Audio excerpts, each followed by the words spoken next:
اللہ الرحمن الرحیم صلی اللہ علیہ یا محمد۔ ہر مشکل آسان یہ وظیفہ روز پڑھیں، آپ کو جو پریشانی ہوگی وہ جلد ختم ہو جائے گی انشاءاللہ۔ پیر ابو نعمان رضوی کہتے ہیں کہ توکل انسان کو کبھی مایوس نہیں ہونے دیتا۔ میرے پاس جو لوگ روحانی علاج اور رہنمائی کے واسطے آتے ہیں ان میں زیادہ تر ایسے لوگ شامل ہوتے ہیں جنہیں مایوسی کا مرض ہوتا ہے، توکل بہت کم کرتے ہیں۔ میں انہیں سمجھاتا ہوں کہ توکل ایسی قوت ہے جو انسان کو اللہ کے قریب کر دیتی ہے، وہ اس کو یقین ایمان دیتی ہے اور وہ ہمیشہ اپنے ہر کام میں اللہ کریم کی طرف رجوع کرتا ہے۔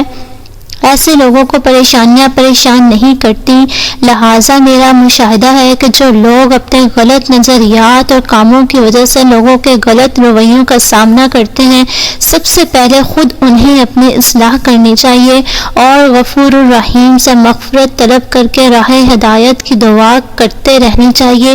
یہ عمل آپ نے لگاتار کرنا ہے جب تک سانس ہے، اللہ سے مدد مانگتے رہنا چاہیے۔ عام زندگی میں جب لوگوں کی جانب سے تکلیف بڑھ جائیں، نوکری اور کاروبار میں رکاوٹیں ہوں، بیماریاں حملہ آور ہوتی رہیں، خوف دل بیٹھ جائے اور وسوسے آتے ہوں، بچوں کی شادیاں اور خوشیوں کو نظر بد سے بچانا ہو، امتحانات سر پہ ہوں تو یک پڑھائی سے دل اکتا جائے یا کچھ یاد نہ رہتا ہو، ڈپریشن بڑھ جائے، عدالتوں میں خواری کا سامنا ہو، بدمعاش لوگ تنگ کرتے ہوں، تو ایسے ہر طرح کے سماجی اور جسمانی و باطنی مسائل سے بچنے کے لیے 40 روز تک روزانہ 313 بار یہ دعا پڑھا کریں۔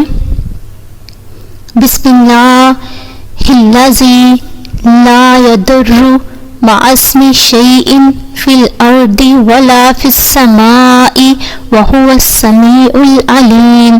دل میں دعا پڑھنی ہے، اول آخر درود پاک 3 بار 40 روز کے بعد روزانہ 11 بار صبح پڑھ لیں یا کوئی بھی کام کرنے سے پہلے اس کو 3 بار پڑھ لیا کریں۔